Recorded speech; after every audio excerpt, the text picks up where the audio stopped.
What's up mga kaparming? Welcome to my vlog!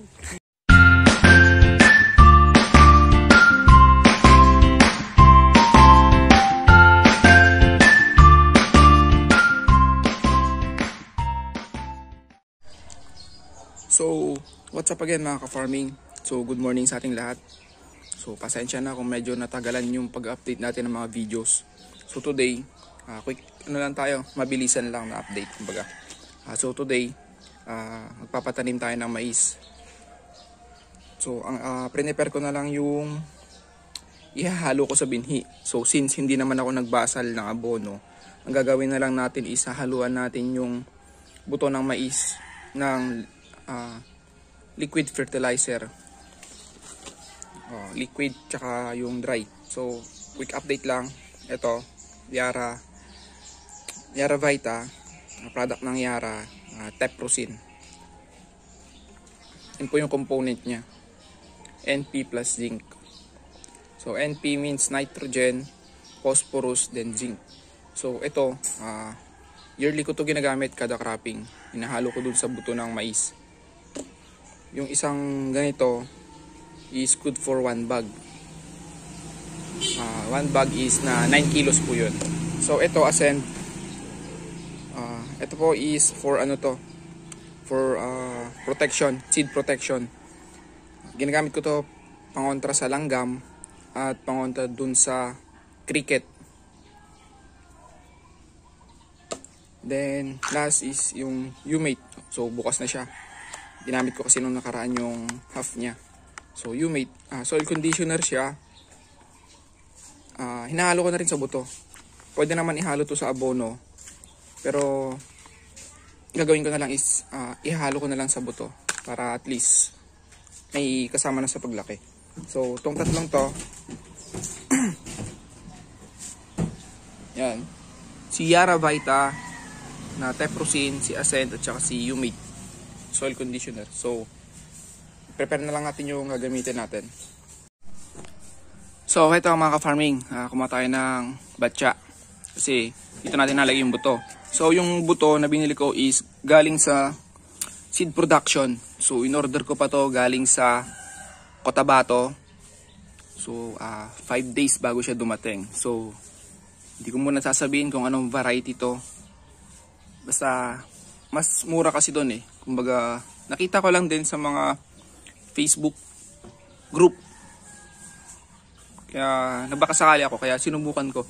Although nag-testing na ako nito, nagtanim tayo ng 10 pirasong butil at tumubo naman. So far so good. So okay naman. So ito siya mga farming. Yan. Ito yung butil niya. Pino. So hahaluan ko lang ng sabi ko nga sa inyo kanina, yung Ascend, Teprosin, tsaka Umate. Kasi ito na yung magsisilbing kumbaga abono niya, kumbaga basal. So, kakapit na to sa buto. Tapos pag lumaki na, isaka natin apply ng mga Tatry tayo na ngayon ng liquid fertilizer. Although gagamit tayo ng abono, pero gusto kong subukan din yung liquid fertilizer. Yung ginamit natin sa palay, pwede naman gamitin dito. So prepare ko lang mga ka-farming. Ibuhos ko lang dito yung buto.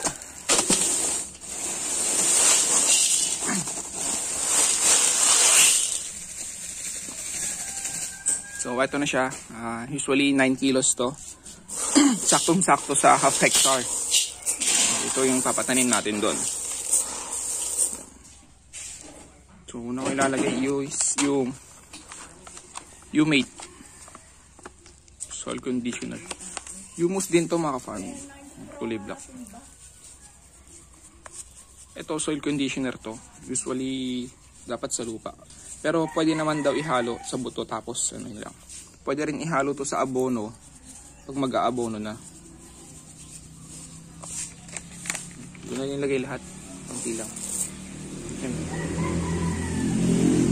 So pangalawa is yung Ascend. Ito nga for protection. Ginagamit ko to sa langgam tsaka sa cricket kasi hindi maiwasan yun eh. Pero effective to mga farming kasi sa langgam, hindi mag-i-stay yung langgam dun sa bukid mo. Baga, lilipat lang sila. Pero pag in-spray mo naman to, mamamatay yung mga langgam. So effective din to. Tapos itong Teprocin na Yara.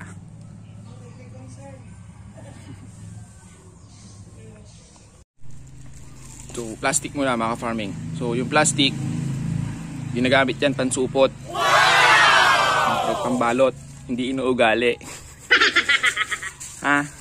So, nandito ko lang hanggang mag-ano to. Hanggang mapansin nyo yung kulay black na U-mate. Makargahan niya yung, makulayan niya yung mga buto. Ayan o, makikita nyo. Kailangan mo lang ihalong mabuti.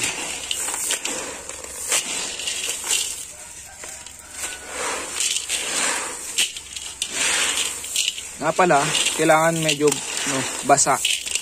Kasi yung U-mate, hindi yan didikit kapag hindi medyo basa. Kasi nga, dry siya. So mamayang hapon, magpapatanim ako. Prepare ko lang ito ngayon. Kasi mamayang hapon pa available yung mga magtatanim. Hopefully, makuhanan natin sila mamaya. So air dry lang to mga ka-farming ha. Pagtapos mong ihalo, patuyuin mo muna kahit mga 30 minutes lang. Hayaan mo munang matuyo. So ganito yung tsura nya.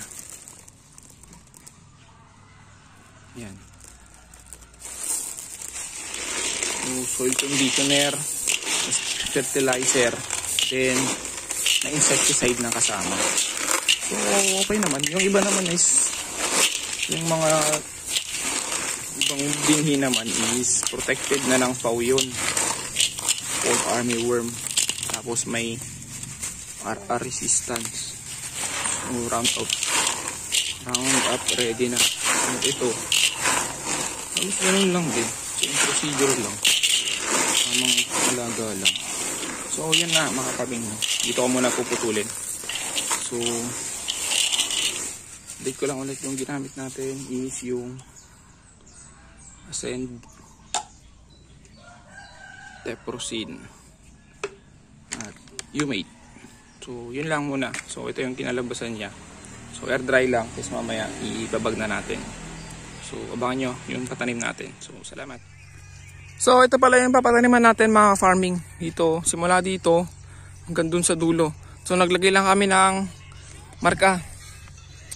Yung magiging hangganan. Kumbaga lalagyan natin ng tawag dito, tambak o aripit.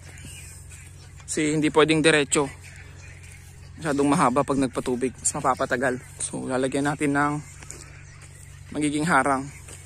So naglagay tayo ng mga marka.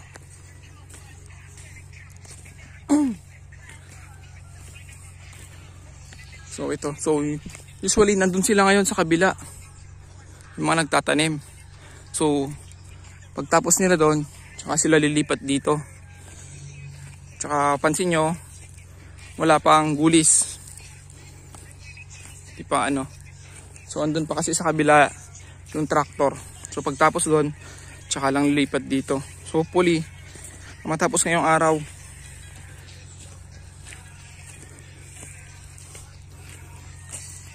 Mga farming.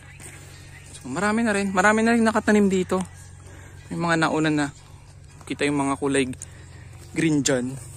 Sila na yung mga nauna. Ito malalaki na iba dito.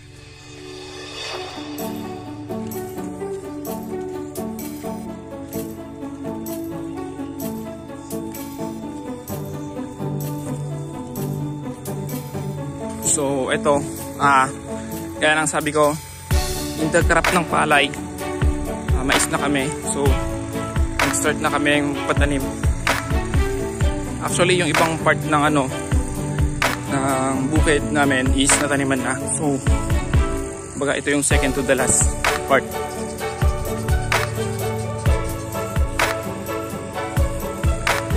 So, hanggang dito mga farming. Sa kabila. Say hi, Hudas! So ito. Nandun. So mamayang hapon, hopefully matayaman to. Update ko na lang kayo kung ano magiging progress natin. So, bang na lang. So, maraming salamat. Vincent Pole ng Boyke Farming. Ngayong araw.